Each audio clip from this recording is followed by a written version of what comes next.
Hey, what's going on, everybody? So today we're going to be covering my favorite melee build in this game, the Necromancer two-handed.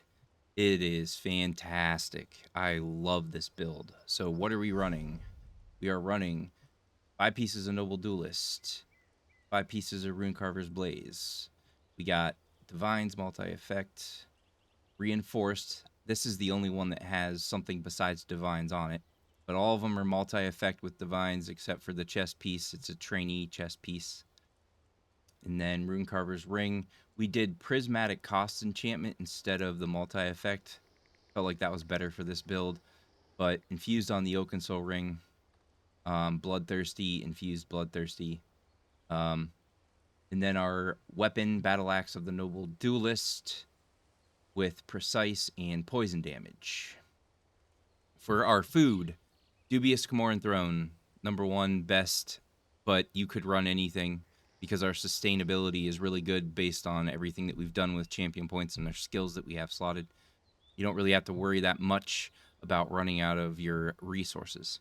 For our skills, we went with Stampede from two-handed, Ruinous Scythe from Necro, Carve from two-handed, and then you gotta create the magical smash. So you're gonna want to go to West Wield and then get into Iavia to the Scholarium, and then go up here and scribe your skill. And we made the magical smash. I'll leave it up here for a second because you'll have to read those things to find them in the scribing skill. And then finally, we have the Detonating Siphon. I hardly ever actually cast this ability. I just have it slotted because you get crazy amount of good passives. And then just having it slotted, your damage is increased by 3%. So sometimes I throw this out, but not very often. I really just have it slotted just to have it slotted because it does so much for you. And then the Flawless Dawnbreaker, which comes from Fighters Guild right here. And then let me see if I can show you real quick. I usually don't do this because you're not going to need reusable parts. But this Detonating Siphon, just because I have it slotted, I have Death Nail.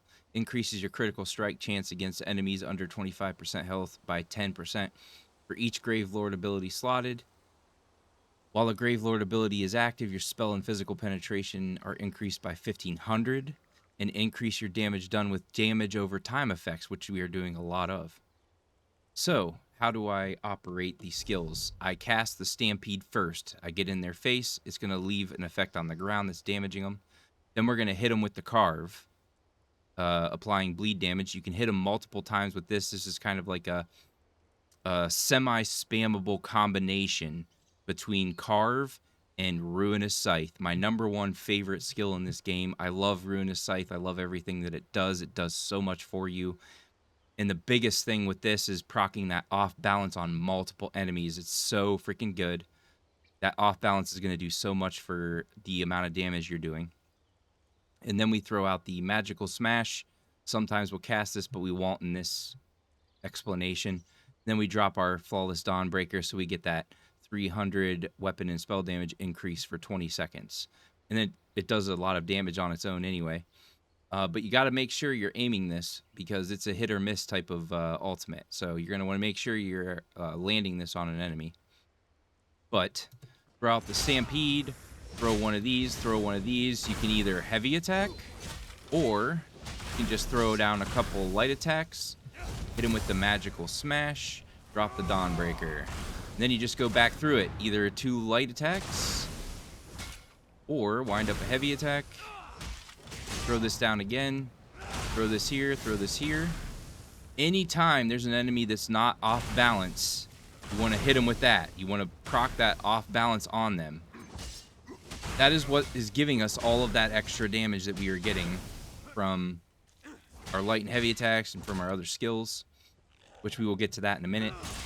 Proc up to 3 of these Carves will increase the duration of bleed effect that they have on them. So that's really, really good too. That's why I said it's a spammable between the Carve and the Ruinous Scythe. So you have bleed damage on them, and then you procced off balance on them at the same time almost. well, like one attack after the other. It's so freaking good. I think I explained the food already. Let's go on to champion points. This is where that procking off balance on the enemies really comes into play. So to start off, 20 points into precision, 50 into fighting finesse, 50 into wrathful strikes. Then you're going to go into extended might. You're going to get the 20 into piercing. Then you're going to concentrate on this right here. This is the most important thing on this build, the exploiter. Plus 10% damage increase to the damage done against off-balance enemies. And we're like with the Rune of Scythe, we are proccing off balance on multiple enemies. And then any enemies that we didn't hit with that Rune of Scythe, we're gonna go and we're gonna proc off balance on that enemy too. So we have 7 seconds of off balance on there, which means we have 7 seconds of increased 10% damage on all of the enemies that are off balance. It is so freaking good. So you're gonna want to pick that up next. Then you're going to want to come over here and put 50 points into Master at Arms. Make sure you increase your defense by coming in here. Quick Recovery, Elemental Aegis, Preparation, Hardy. Put max points into all of those. Then you're going to come over here. You're going to put 20 points into Blessed. So you have increased healing. Then you're going to come back here. You're going to make sure that you put 40 points into Battle Mastery, 30 points into Mighty. Then you're eventually going to fill this up. I don't have enough champion points yet to fill this up, but you're going to want to fill this up because the Magical Smash is a magical ability. So you're going to get 100 weapon and spell damage to magical attacks. So eventually we're going for that. Then for our fitness, we are going for Strategic Reserve. 30 health recovery for every 10 ultimate you have. And you get your ultimate pretty easily and pretty quickly. So it's really nice to have that little bit of extra going before you cast the ultimate. And then we have 50 points into Bastion, 50 points into Fortified, and 50 points into Boundless Vitality. Then, of course, as always, I tell you to do this with every character, every single one. Pick up that 16 points into Hasty, because the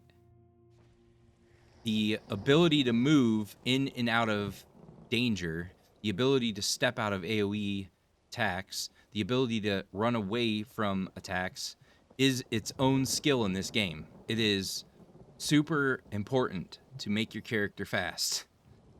But then we also go over here to pick up the 50 points into Steed's Blessing. That's the most important skill over here.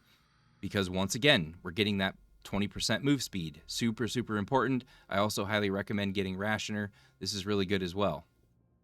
Another 30 minutes to your food or drink. Really, really good skill.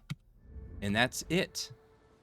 Really simple, really easy to play, high amounts of damage. And like I said, you're going to want to make this character, like the ranged characters are important to make them fast, but it is crucial that you make your melee characters fast, because there's a lot of times you're going to have to step out of those AoEs. You're going to have to get out of danger more often than you would ranged, because range, it's a lot easier. You just stay ranged and you can move in when you need to, but most of the time you're going to be moved out of wherever the AoEs are going to be. With melees, you're going to be standing in areas that are going to be casting a lot of AoE damage. So having the ability to quickly get out of the AoEs when they are cast is super, super important. I can't speak on it enough as to how important it is. Like the make or break it with pretty much any and all melee builds in this game is survivability. And the most precious survivability skill that you can have is the ability to move in and out of danger really quickly, so you're taking as little damage as possible. So hopefully you guys found this informative. Like, comment, share, subscribe, and I'll see you guys in the next one. All right, laters.